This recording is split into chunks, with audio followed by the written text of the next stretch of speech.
What is the absolute most ridiculous liquid you could possibly imagine drowning in? You are picturing something terrifyingly toxic or boiling hot. In 1814, a London neighborhood was wiped off the map by a tsunami of fermented dark beer. It sounds like a bizarre pub joke, but it was an apocalyptic reality. Deep in the city, the Mew and Company Horseshoe Brewery constructed a terrifying weapon of mass intoxication. They built a gigantic wooden vat, towering 22 feet tall, designed to hold an ocean of fermenting brown porter. It was basically a massive wooden skyscraper filled to the brim with alcohol. You would assume a structure holding that much pressurized liquid would be monitored by engineers. It absolutely was not. OSHA wasn't invented yet, bro. The colossal wooden vat held 135,000 gallons of fermenting beer, secured solely by heavy iron hoops. The liquid inside was producing huge amounts of volatile gas, pushing hard against the straining wooden staves. On an unassuming October afternoon, George Crick, a storehouse clerk, was doing his rounds when he heard a terrifying metallic snap. He looked up and realized a heavy 700-pound iron hoop had popped completely off the vat. The structural integrity of a massive wooden bomb holding a literal lake of beer was failing right in front of his eyes. You would logically think he would sound an alarm and sprint for safety. He definitely didn't do that. Dude just wanted his lunch. George strolled over to his shift supervisor and calmly informed him that their dangerous alcohol skyscraper was shedding its metal armor. The boss looked at the missing iron hoop, looked at the groaning wooden planks, and shrugged his shoulders in a profound display of corporate apathy. His brilliant administrative solution was to simply tell George to write a non-urgent letter to the maintenance guy. They ignored the undeniable fact that the massive vat was visibly bulging outward and emitting terrifying creaking noises. It was the equivalent of watching an active hand grenade rolling across the floor and deciding to put a sticky note on it. Ignoring physics doesn't make it magically disappear. Management is literally always useless. 1 hour after the supervisor's stupid decision, the highly pressurized wooden beast finally gave up its desperate fight against the expanding gas. The remaining thick iron hoops couldn't handle the outward force anymore, and they ruptured in rapid succession, sounding exactly like heavy cannon fire. The entire 22-foot wooden vat catastrophically exploded, unleashing over 135,000 gallons of heavy liquid. The sheer concussive force of the blast instantly shattered the supports of another massive vat right next to it. That second container also exploded, triggering a horrific chain reaction releasing over 300,000 gallons of dark beer.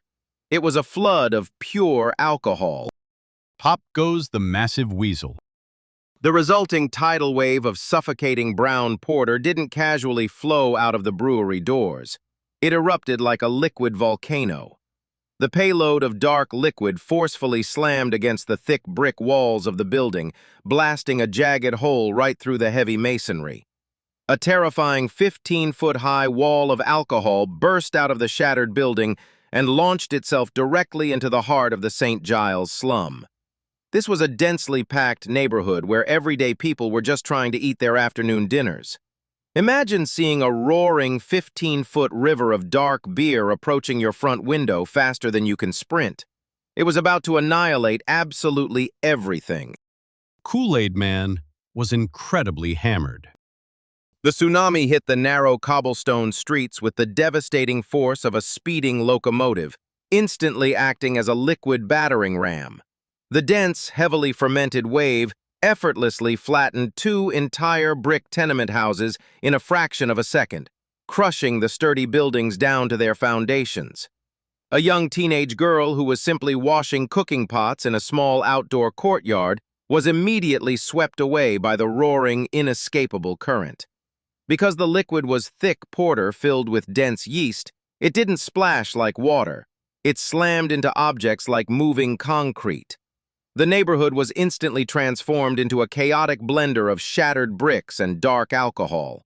Worst slip and slide ever. The St. Giles neighborhood was deeply impoverished. meaning that struggling families lived crowded into very small, windowless cellar apartments underground.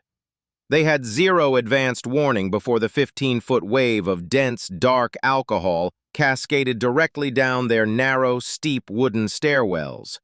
The thick beer poured directly into the confined basements, rapidly filling the tiny subterranean living rooms from the dirt floor to the ceiling in terrifying seconds. In one particularly horrific instance, an entire family was gathering in their cramped basement to hold a mournful wake for a recently deceased toddler. The brick walls exploded inward, and the grieving family was submerged in a swirling vortex of heavy alcohol. Irish goodbye taken extremely literally. When the kinetic energy of the devastating wave finally dissipated, the ruined streets of St. Giles were completely submerged under waist-deep, highly intoxicating liquid.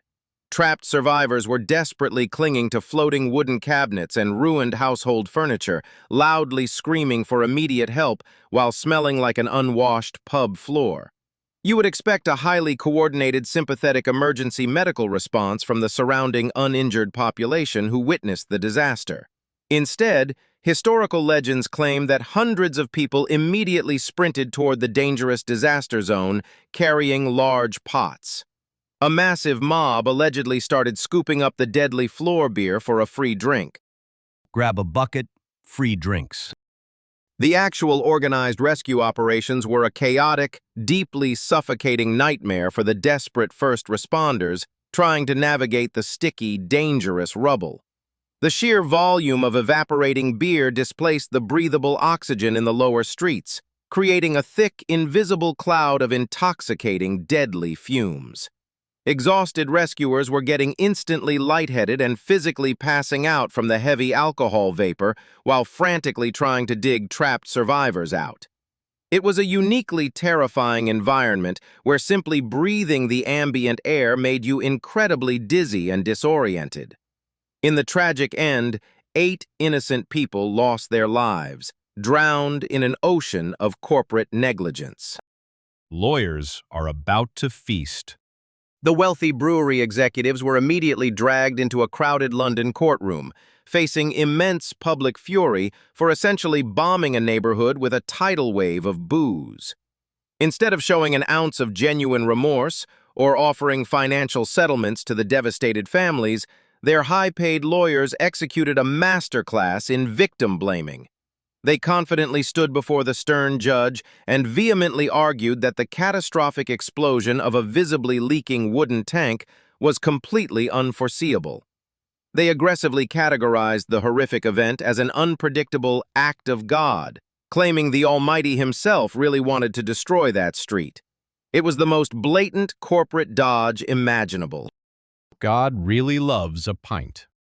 The British legal system looked at the flattened neighborhood, the 8 tragically drowned bodies, and the absolutely ridiculous defense, and completely agreed with the wealthy executives. The judge and jury officially ruled it an unavoidable natural disaster, meaning the devastated surviving families received absolutely zero financial compensation for their permanently ruined lives. The terrified victims were left abandoned by the government to painfully rebuild their shattered homes while mourning their drowned relatives in the dirt. But here is exactly where the story wildly pivots from a horrific legal injustice into an enraging display of pure corporate greed. The executives were angry about their inventory. Rich people always win, sadly. The infuriated brewery petitioned the British Parliament, furiously demanding a massive financial refund for the heavy taxes they had already paid on the 300,000 gallons of spilled beer. In a shocking move that perfectly summarizes historical corporate privilege, Parliament approved their greedy request and happily handed them a massive tax rebate. The government intentionally saved the negligent brewery from financial bankruptcy while ignoring the impoverished citizens whose entire homes were crushed by the beer. The wealthy company easily rebuilt their massive wooden vats, and the struggling victims were completely forgotten. It remains the most surreal, fatal bar tab ever officially recorded. Capitalism remains totally undefeated, bro. If you enjoyed this absurd chapter of human history, don't forget to like and subscribe.